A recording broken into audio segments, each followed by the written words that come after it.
नमस्कार। आइए सुनते हैं मुंशी प्रेमचंद जी की लिखी कहानी आखिरी मंजिल। आह, आज 3 साल गुजर गए। यही मकान है, यही बाग है, यही गंगा का किनारा, यही संगमरमर का हौज, यही मैं हूँ और यही दरो दीवार। मगर इन चीज़ों से दिल पर कोई असर नहीं होता। वह नशा जो गंगा की सुहानी हवा के दिलकश झोंकों से दिल पर छा जाता था, उस नशे के लिए अब तरस जरस के रह जाता है। अब वह दिल नहीं रहा। वह युवती जो जिंदगी का सहारा थी, अब इस दुनिया में नहीं है। मोहिनी ने बड़ा आकर्षक रूप पाया था। उसके सौंदर्य में एक आश्चर्यजनक बात थी। उसे प्यार करना मुश्किल था। वह पूजने के योग्य थी। उसके चेहरे पर हमेशा एक बड़ी लुभावनी आत्मिकता की दीप्ति रहती थी। उसकी आंखें, जिनमें लाज और गंभीरता और पवित्रता का नशा था, प्रेम का स्रोत थी। उसकी एक एक चितवन, एक एक क्रिया, एक एक बात उसके हृदय की पवित्रता और सच्चाई का असर दिल पर पैदा करती थी। जब वह अपनी शर्मीली आंखों से मेरी ओर ताकती तो उसका आकर्षण और उसकी गर्मी मेरे दिल में एक ज्वार भाटा सा पैदा कर देती थी। उसकी आंखों में आत्मिक भावों की किरणें निकलती थी, मगर उसके होंठ प्रेम की बानी से अपरिचित थे। उसने कभी इशारे से भी उस अथाह प्रेम को व्यक्त नहीं किया, जिसकी लहरों में वह खुद तिनके की तरह बही जाती थी। उसके प्रेम की कोई सीमा न थी। वह प्रेम जिसका लक्ष्य मिलन है, प्रेम नहीं वासना है। मोहिनी का प्रेम वह प्रेम था जो मिलने में भी वियोग के मजे लेता है। मुझे खूब याद है, एक बार जब उसे हौज के किनारे चांदनी रात में मेरी प्रेम भरी बातों से विभोर होकर उसने कहा था, आह, वह आवाज़ अभी मेरे हृदय पर अंकित है। मिलन प्रेम का आदि है, अंत नहीं। प्रेम की समस्या पर इससे ज़्यादा शानदार, इससे ज़्यादा ऊंचा ख्याल कभी मेरी नज़र में नहीं गुजरा। वह प्रेम जो चितवनों से पैदा होता है और वियोग में भी हरा भरा रहता है। वह वासना के एक झोंके को भी बर्दाश्त नहीं कर सकता। संभव है कि यह मेरी आत्मस्थिति हो, मगर वह प्रेम जो मेरी कमजोरियों के बावजूद मोहिनी को मुझसे था, उसका एक कतरा भी मुझे बेसुध करने के लिए काफ़ी था। मेरा हृदय इतना विशाल ही न था। मुझे आश्चर्य होता था कि मुझ में वह कौन सा गुण था जिसने मोहिनी को मेरे प्रति प्रेम से विह्वल कर दिया था। सौंदर्य, आचरण की पवित्रता, मर्दानगी का जौहर, यही वह गुण हैं जिन पर मोहब्बत निछावर होती है। मगर मैं इनमें से एक पर भी गर्व नहीं कर सकता था। शायद मेरी कमजोरियां ही उस प्रेम की तड़प का कारण थी। मोहिनी में वह अदाएं न थी जिन पर रंगीली तबीयतें फिदा हो जाया करती हैं। तिरछी चितवन, रूप गर्व की मस्ती भरी हुई आंखें, दिल को मोह लेने वाली मुस्कुराहट, चंचल वाणी, इनमें से कोई चीज़ यहाँ न थी।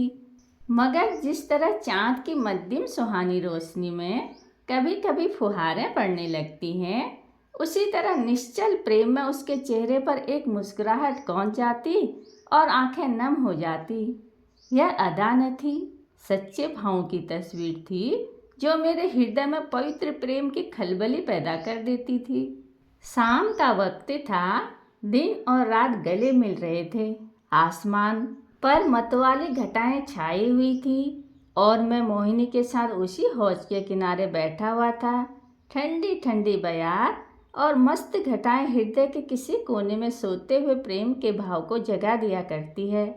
वह मतवालापन जो उस वक्त हमारे दिलों पर छाया हुआ था, उस पर मैं हजारों होशमंदियों को कुर्बान कर सकता हूँ। ऐसा मालूम होता था कि उस मस्ती के आलम में हमारे दिल बेताब होकर आंखों से टपक पड़ेंगे। आज मोहिनी की जबान भी संयम की बेड़ियों से मुक्त हो गई थी और उसकी प्रेम में डूबी हुई बातों से मेरी आत्मा को जीवन मिल रहा था। एकाएक मोहिनी ने चौंक कर गंगा की तरफ देखा। हमारे दिलों की तरह उस वक्त गंगा भी उमड़ी हुई थी। पानी की उस उद्विग्न उठती गिरती सतह पर एक दिया बहता हुआ चला जाता था और उसका चमकता हुआ अक्ष थिरकता और नाचता एक पुच्छल तारे की तरह पानी को आलोकित कर रहा था। आह, उस नन्ही सी जान की क्या बिसात थी। कागज के चंद पुर्जे, बांस की चंद तीलियां, मिट्टी का एक दिया कि जैसे किसी की अतृप्त लालसाओं की समाधि थी जिस पर किसी दुख बांटने वाले ने तरस खाकर एक दिया जला दिया था। मगर वह नन्ही सी जान जिसके अस्तित्व का कोई ठिकाना न था, उस अथाह सागर में उछलती हुई लहरों से टकराती, भंवरों से हिलकोरे खाती, शोर करती हुई लहरों को रौंदती चली जाती थी।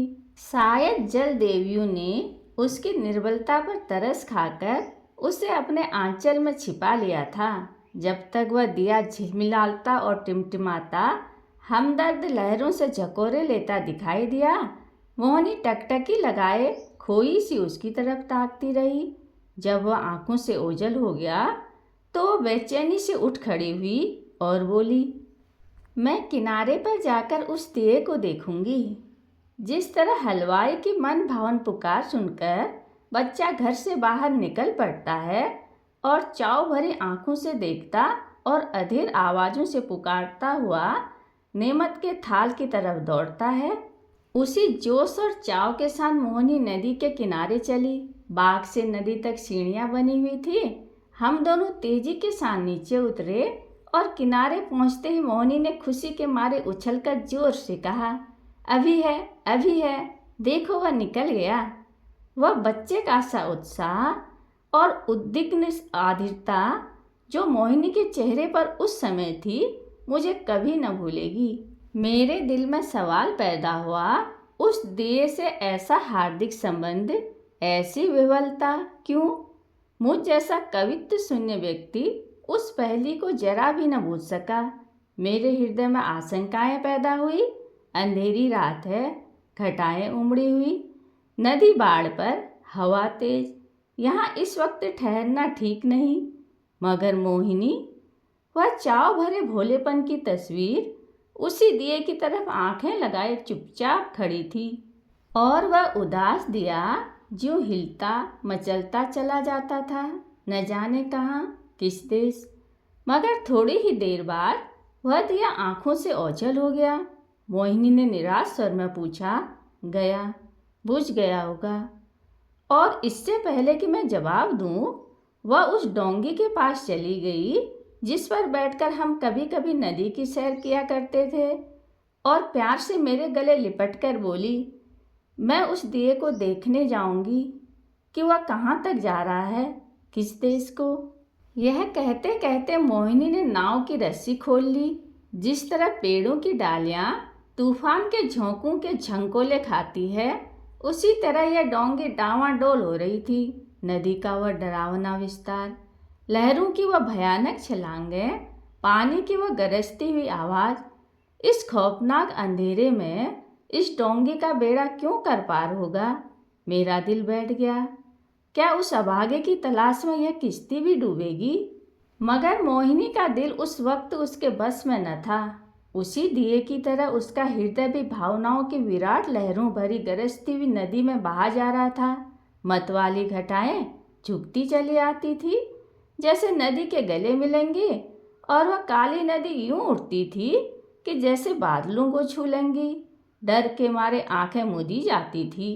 हम तेजी के साथ उछलते, कगारों के गिरने की आवाज़ें सुनते, काले काले पेड़ों का झूमना देखते चले जाते थे।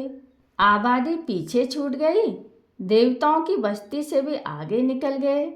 एकाएक मोहिनी चौंक कर उठ खड़ी हुई और बोली, अभी है, अभी है, देखो वह जा रहा है।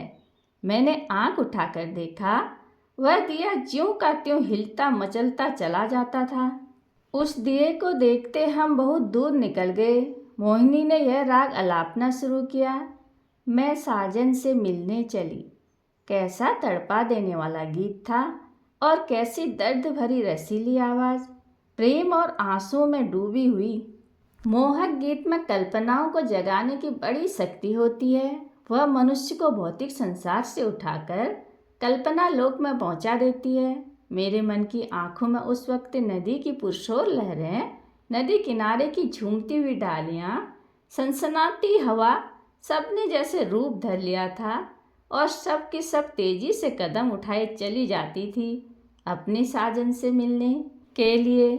उत्कंठा और प्रेम से झूमती हुई एक युवती की धुंधली सपने जैसी तस्वीर हवा में, लहरों में और पेड़ों के झुरुट में चली जाती दिखाई देती और कहती थी, साजन से मिलने के लिए। इस गीत ने सारे दृश्य पर उत्कंठा का जादू फूंक दिया। मैं साजन से मिलने चली, साजन वसत कौन सी नगरी, मैं बोरी न जानूं, ना मोहे आस मिलन की, उससे ऐसी प्रीत भली, मैं साजन से मिलने चली। मोहिनी खामोश हुई तो चारों तरफ सन्नाटा छाया हुआ था और उस सन्नाटे में एक बहुत मध्यम रसीला स्वप्निल स्वर क्षितिज के उस पार से या नदी के नीचे से या हवा के झोंकों के साथ आता हुआ मन के कानों को सुनाई देता था। मैं साजन से मिलने चली। मैं इस गीत से इतना प्रभावित हुआ कि जरा देर के लिए मुझे ख्याल न रहा कि कहाँ हूँ और कहाँ जा रहा हूँ। दिल और दिमाग में वही राग गूंज रहा था। अचानक मोहिनी ने कहा, उस दिए को देखो। मैंने दिए की तरफ देखा। उसकी रोशनी मंद हो गई थी और आयु की पूंजी खत्म हो चली थी। आखिर वह एक बार जरा भपका और बुझ गया। जिस तरह पानी की बूंदें नदी में गिरकर गायब हो जाती हैं, उसी तरह अंधेरे के फैलाव में उस दिए की हस्ती गायब हो गई। मोहिनी ने धीमे से कहा, अब नहीं दिखाई देता, बुझ गया।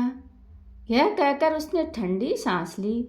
दर्द उमड़ आया, आंखें आंसुओं से भर गई, गला फंस गया। उसकी जबान से सिर्फ इतना निकला, क्या यही इसकी आखिरी मंजिल थी? और आंखों से आंसू गिरने लगे। मेरी आंखों के सामने से पर्दा सा हट गया। मोहिनी की बेचैनी और उत्कंठा, अधीरता और उदासी का रहस्य समझ में आ गया और बरबस मेरी आंखों से भी आंसू की चंद बूंदें टपक पड़ी। क्या उस शोर भरे खतरनाक तूफानी सफर की यही आखिरी मंजिल थी? दूसरे दिन मोहिनी उठी तो उसका चेहरा पीला था। उसे रात भर नींद नहीं आई थी। वह कवि स्वभाव की स्त्री थी। रात की इस घटना ने उसके दर्द भरे भावुक हृदय पर बहुत असर पैदा किया था। हंसी उसके होंठों पर यूं ही बहुत कम आती थी। हाँ, चेहरा खिला रहता था। आज से वह हंसमुखपन भी विदा हो गया। हरदम चेहरे पर एक उदासी सी छाई रहती और बातें ऐसी जिनसे हृदय छलनी होता था और रोना आता था। मैं उसके दिल को इन ख्यालों से दूर रखने के लिए कई बार हंसाने वाले किस्से लाया, मगर उसने उन्हें खोलकर भी न देखा। हाँ, जब मैं घर पर न होता तो वह कवि की रचनाएं देखा करती, मगर इसलिए नहीं कि उनके पढ़ने से कोई आनंद मिलता था, बल्कि इसलिए कि उसे रोने के लिए ख्याल मिल जाता था। और वह कविताएं जो उस जमाने में उसने लिखी, दिल में पिघला देने वाले दर्द भरे गीत हैं। कौन ऐसा व्यक्ति है जो उन्हें पढ़कर अपने आंसू रोक लेगा?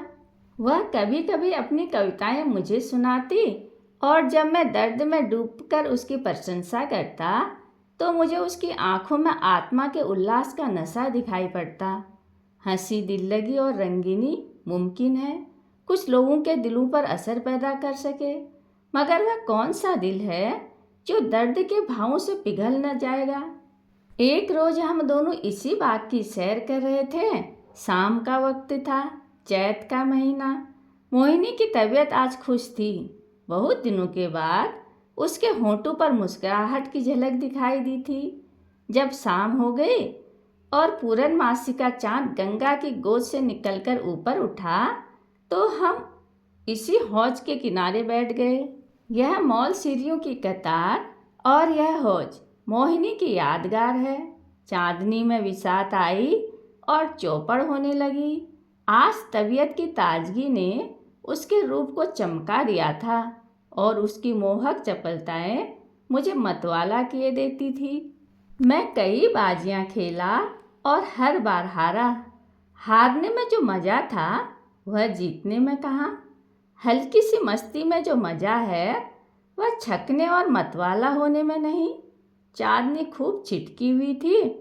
एकाएक मोहिनी ने गंगा की तरफ देखा और मुझसे बोली, वह उस पार कैसी रोशनी नजर आ रही है। मैंने भी निगाह दौड़ाई। चिता की आग जल रही थी, लेकिन मैंने टालकर कहा, सांची खाना पका रहे हैं। मोहिनी को विश्वास नहीं हुआ। उसके चेहरे पर एक उदास मुस्कुराहट दिखाई दी और आंखें नम हो गई।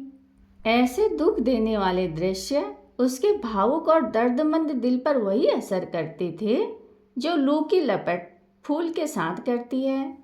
थोड़ी देर तक वह मौन निश्चल बैठी रही, फिर शोक भरे स्वर में बोली, अपनी आखिरी मंजिल पर पहुंच गया। कहानी सुनने के लिए धन्यवाद।